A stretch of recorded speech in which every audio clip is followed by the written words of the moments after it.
Hello guys and welcome to Football Fandom UK. How you guys doing? Unfortunately, we are still under lockdown at the minute and unfortunately I haven't been able to do a lot of videos because there's been no football to talk about, and obviously I've been trying to get some fans on. Some of you guys not really in the mood to talk about the football at the minute, which is understandable. But today we have a special guest, a good friend that I've been talking to quite a bit on social media, who's a Hearts fan. And is here to join us talking about Hearts and Scottish football and obviously UK football in general. How you doing, mate? Great to have you on the show finally. Yeah, I'm all good, yeah. It's been a long time coming, so yeah, happy to be here. We've been trying to get this arranged for a couple of weeks, but we've both been quite with other stuff, haven't we? So not managed to get around to it. But we're here now, so that's the main thing. So obviously, there's been a big ding-dong up in Scotland with what's going on and what are looking at complete things. Mess. Yeah, I seen the Steven Gerrard interview, which he expressed his frustration and said he completely understood from a Rangers point of view that there might need to be the decision made to scrap the season, but didn't understand why at the SPL was so eager to get it decided so quickly. What of it, mate? Yeah, it's an absolute mess in my opinion. I mean, there's I think there was like a deadline set by UEFA for every certain league to end their own season, but yeah, I completely agree with him. It's an absolute mess. So, Stuart, it's the first time I've had you on, and I'm not sure. I don't think I've had a Hearts fan on the channel up to now, so I think you might be the first, mate. So, can you give a quick, brief history of Hearts? Obviously, just for fans that are not as familiar with your club. Yeah. So we're fourth in terms of like total trophies won in Scotland, behind Celtic, Rangers, and Aberdeen. We won 4 Scottish Cups, most recently in 2012 against Hibs, and I think we've won 8 league titles. It's 8 Scottish Cups and 4 league titles, and 4 Scottish League Cups as well. So we were most successful in like the 50s and 60s and stuff, and not too much recently.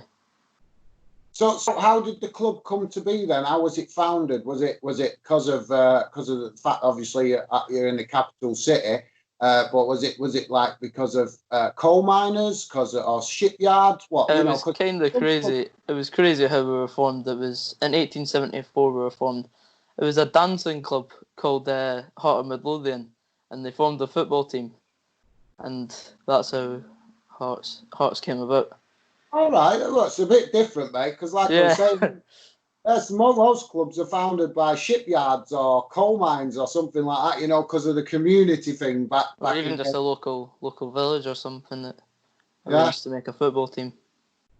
Right, well, that's like I said, that's quite interesting because I didn't know that. I didn't know that at all. So yeah, it's quite unique. Yeah, it is definitely, yeah.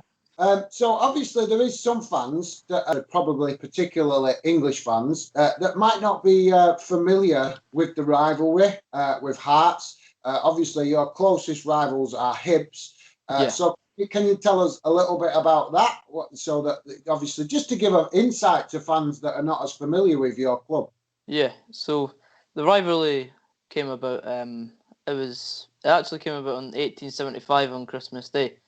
In a local park in Edinburgh called the Meadows, where Hearts and Hibs it was Hibs' first game as a football club, and because Hibs were formed in 1875, so all right, so that's how that's how it was formed. The derby. Yeah, so Hibs were formed after Hearts. Yeah, just 1 year after as well. So right, all right, so quite close together the foundations. Yeah. Then. So what's the distance between the two clubs, like geographically? I think it's in the top 20 for closest stadiums in the UK. Right, but obviously for fans that are not as familiar with Edinburgh, could you give us like a mileage idea? Is it a mile apart? What? Probably between a mile and 2 to 3 miles apart, I think. Right, so it's not very far away. Yeah. So quite close then. So it's quite, because obviously with fans that don't know the rivalry, if you give a mileage and they know, then they get an idea of how close the club's in, and that gives quite a big clue to how deep the rivalry and how close the communities are that support each club. Do you get what I mean? Yeah. For example, everybody knows I support Bolton, and I see Bolton's nearest rivals as either Blackburn or Wigan or United. But then clubs are a good 6, 7, 8 miles away, depending on which one you're talking about. Do you get what I mean? Yeah, so, and you've got more distant rivals like Preston and, of course, Bury, but... Yeah, but to be fair, I always see our biggest rivals as me personally. Obviously, other Bolton fans think differently. But me personally, I see the biggest rivals as either Blackburn or Man United. Now, obviously, Man United are way ahead of us, but obviously the history of the two clubs before Man United was so successful, they were considered a big rival. Do you get what I mean? Because obviously, Bolton are a founder member of the league. Man United are not. No, that's it. Because I'd personally say Wigan would be Bolton's biggest rivals. And I know a lot of Bolton fans would. Yeah, we do have a rivalry, but I don't think it's as deep because Wigan's a rugby town. Yeah. So it's not as intense. Do you get what I mean? Whereas if you look at Blackburn don't have a rugby club or nothing. They just have they just have the football club. Do you get what I mean? Yeah. So I think that's why the rivalry is a bit deeper with Blackburn than it is with, say, Wigan. Because Wigan, to be fair, is a great little club, but they only started getting built up about 30 years ago. They've been around for a while, but because of the rugby being so dominating in Wigan, they only started to grow properly about 20, 30 So do you get what I mean? Yeah. But anyway, enough about my club. We're here to talk about your club and Scottish football. So anyway, guys, Stuart has you have a fan channel for Hearts, don't you? Which you are building and have been building for a while now. You also have an Instagram account, obviously, to help you build the channel. Do you want to tell the guys a little bit about that and what you've been doing with that? Yeah, well, I'm on Instagram as Hearts Central. I just give daily updates about the club and stuff, and anything that the Hearts fans need to know, I'll deliver it as soon as possible. Right. So do you do any match day stuff? Like when you go to a match, do you film any bits like your match day experience, anything like that? Yeah, I'll do like a match day experience, match day vlog on YouTube. So yeah. So have you got any plans to like do a bit of fan interviews for fan reaction or anything like that? I'd love to. Yeah, that's like my passion to do. Right, well, then, guys, go and check out Stuart's YouTube channel, and obviously you can follow on his Instagram account. You want to tell him your Instagram and YouTube channel? So my Instagram's Hearts Central. If you want to follow, you don't have to, but yeah. And my YouTube channel's It's Stuart. So if you want to subscribe to me there and watch my videos, then you can. Cool. Yeah, so go and check that out, guys, because I have watched some of his videos. I've not watched all of them, but I have watched some of them, and you're doing some great stuff. But obviously, you're in the same position as me. You're learning as you go. So you can only get better. Absolutely, I keep finding I make videos and I do make some mistakes, but the more you make, the more you'll improve. But the main goal is to bring fan channels for fans, not for obviously corporate interests, but for real fans.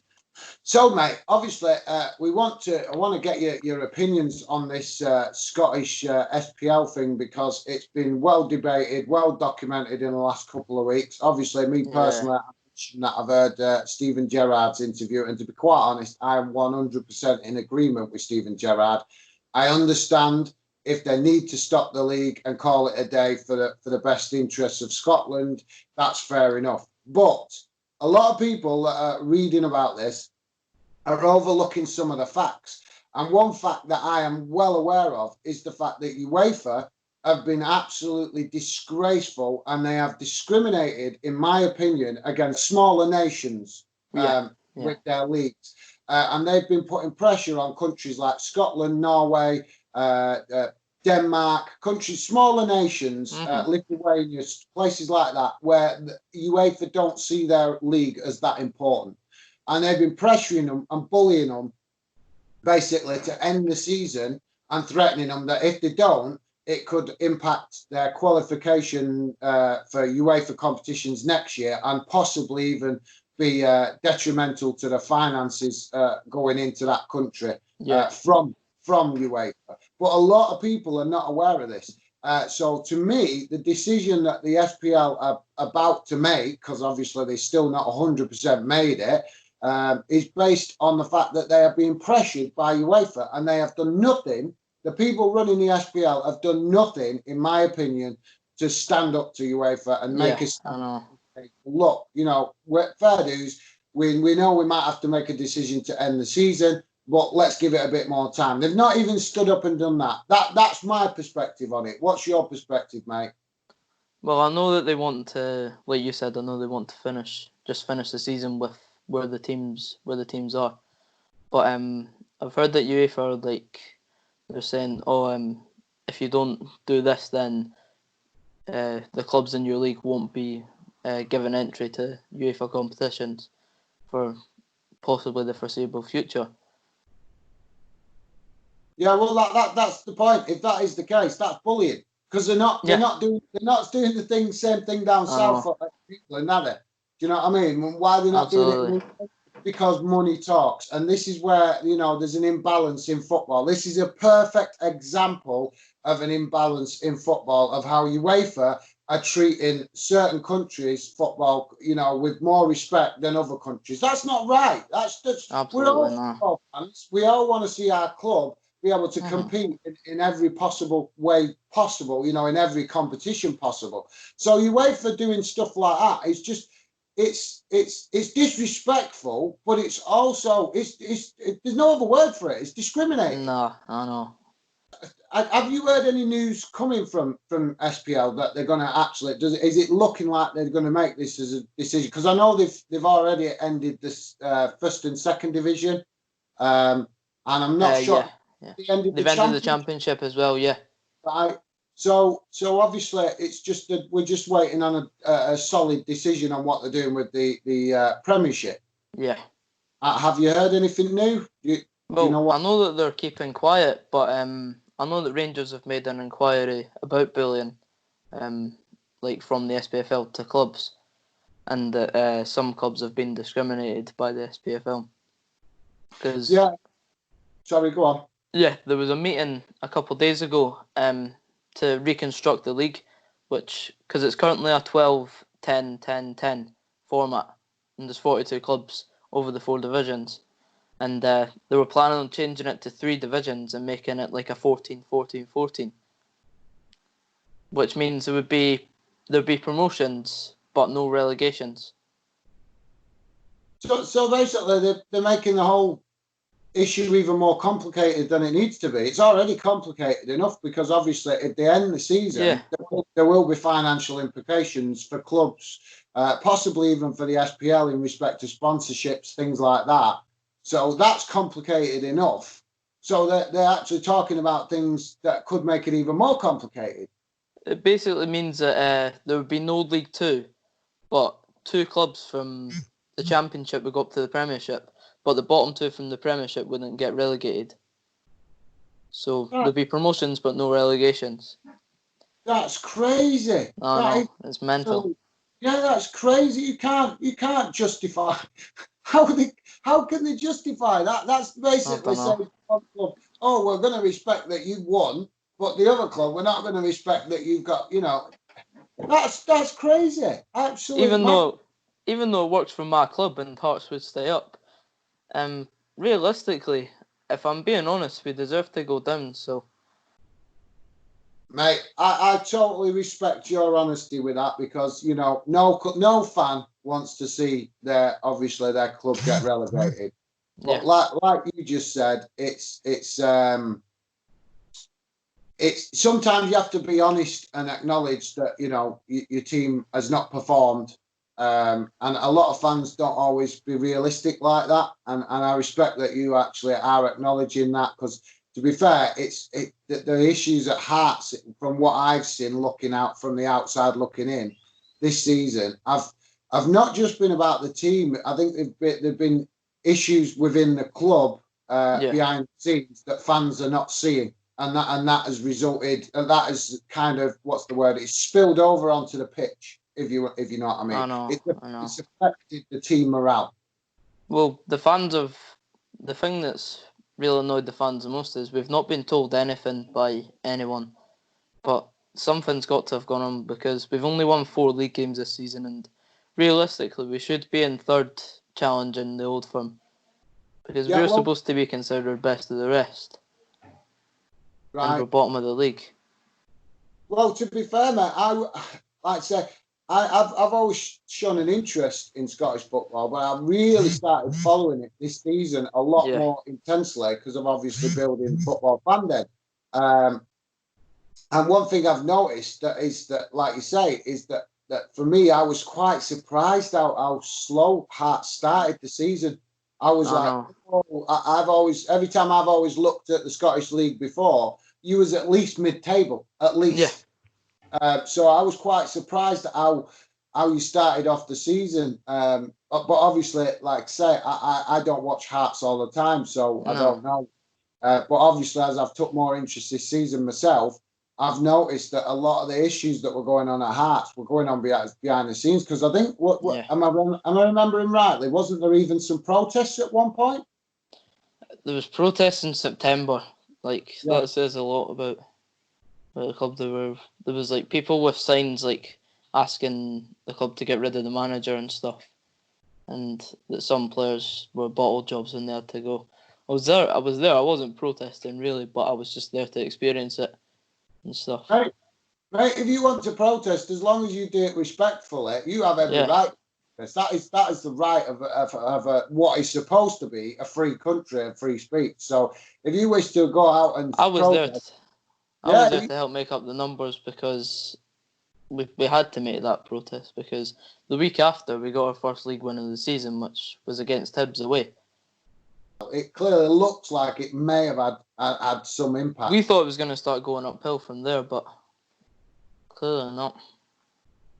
Well, like I say, mate, I don't know all the details, but I know that there has obviously been issues behind the scenes. But there is this, from what I can see, there seems to be a bit of I don't know what you call it, but fans not happy with the owner, with the way that we're not really happy with the way Ambudge controls the club and runs it.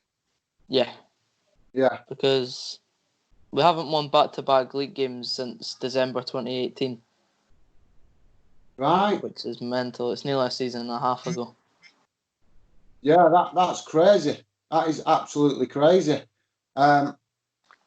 So, obviously, if you get relegated, if it does happen, do you think the club are in a strong position to bounce back and get straight back up, or do you think it might be a case of you're stuck in the Championship for a year or two?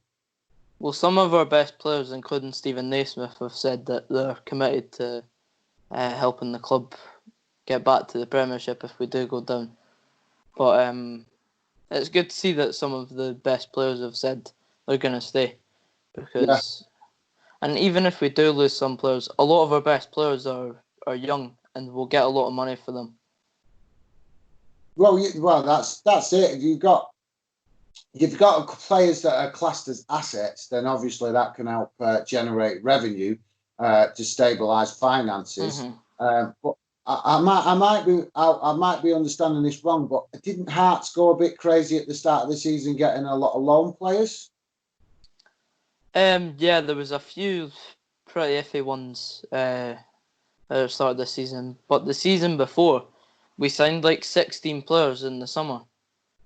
All right, I didn't know that. And it was kind of mental. Some of them have turned out to be absolute gems, like last season. But one of our most important players last season was an Austrian called Peter Harren, who's not played a single minute of football this season because he's had to have a hernia operation. Right. Well, But to I be think it fair, was like a double hernia or something, so that's why he's been out so long. to be fair, mate, that's understandable, and obviously that's quite a serious operation, and not something Yeah. that you're just going to jump up and start doing a marathon from afterwards. You do Well, need to he give played time. through it last season. He played through it for about a month and a half last season before he got the operation because there's a winter break in January, so that's when he got it done.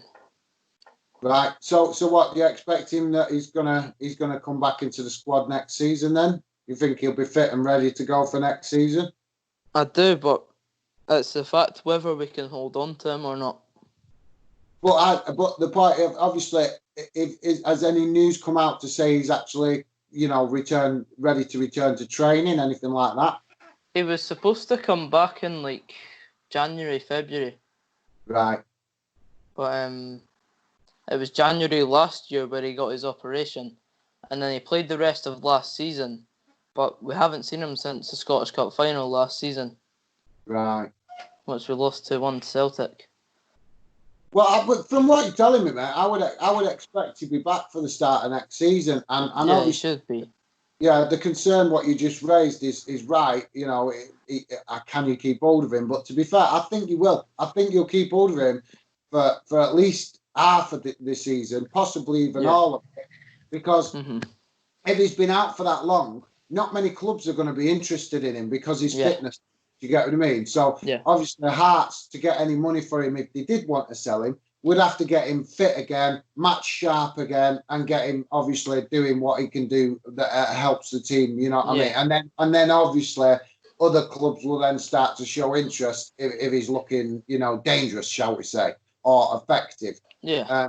So I think you'll be right with him, mate. I think you'll hang on to him for at least half of next season, if not all of it. Because if you hang on to him for half and you manage to get yourself in a position challenging to get back up, then most players are going to want to stick around because they're going to be thinking, well, we're going to get promoted here. Comes the medal and a trophy. We might as well stick around till the end of the season and then look for a move. Or at least if I was a player, that's how I would think anyway. Because we got relegated like 5 or 6 years ago because we nearly went bust.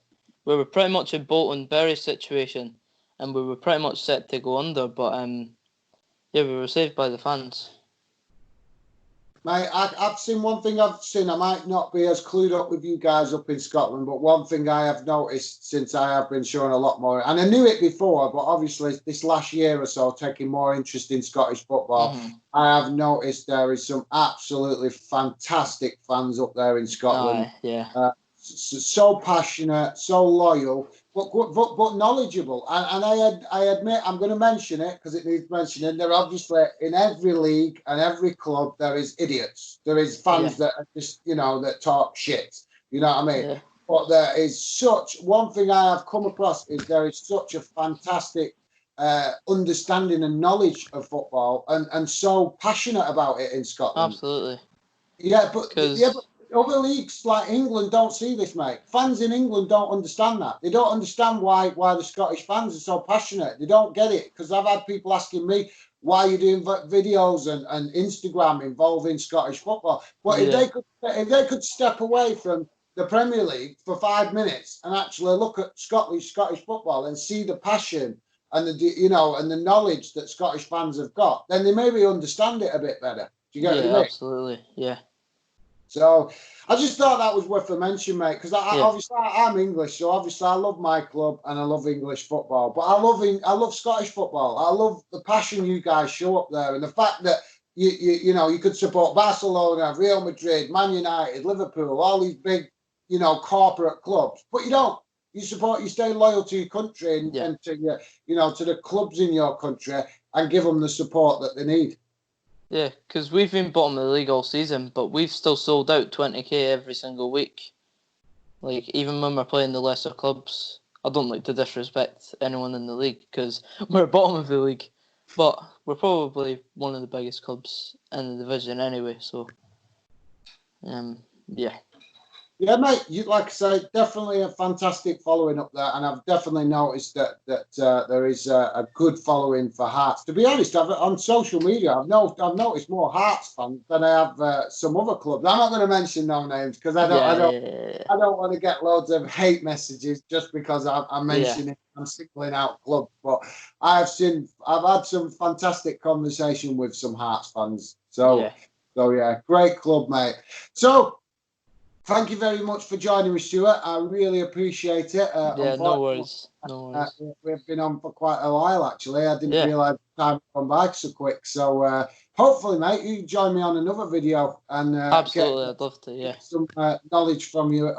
Hopefully, when the football restarts, get you on Yeah. again. So hopefully that won't be too long. And all I can say to you, mate, is try and keep positive and safe, obviously, with this virus issue that we're facing. But hopefully the football will be back soon because I know we're all missing it. Yeah. Absolutely. Keep the good work up with your channel, mate. Yeah. Thanks, mate. Appreciate it. A quick mention again, your channel. Yeah. It's Stuart is my YouTube channel name. So It's Stuart. Yeah, that's spelt with Stuart, because I know a lot of people spell it Stewrt. Right. But yeah. So yeah, guys, get yourself over to Stuart's channel and check it out. He's got it named after himself, but it is a Hearts channel, everything to do with Yeah, it's Hearts. based on Hearts, yeah. And you'll absolutely, if you love Scottish football, you will definitely enjoy checking out his channel and give him a subscription and obviously get interacting with what he's doing. Leave comments, and I'm sure if you drop him a message on Instagram as well, he will get back to you. And obviously have some interesting conversation about football and Hearts and possibly Scottish football. So yes, mate. So thanks for joining me. Sorry, No worries, yeah. the conversation quite limited at the minute, isn't it, with no football? So yeah. But all we can do is make the best of it. But I appreciate you getting in touch with me, and we're getting this video done. And hopefully we can have a more in-depth conversation about Hearts at a later date when football returns, mate. Yeah. But it's great having you on. Thanks for joining me, mate. No worries. Like I say, anyone who's want to message me on Instagram, I'm happy to spare my time to have a chat with anyone. So yeah. Great. Cool. All right, Stuart. Take care, mate. Thanks for joining us. No worries. See ya. Bye.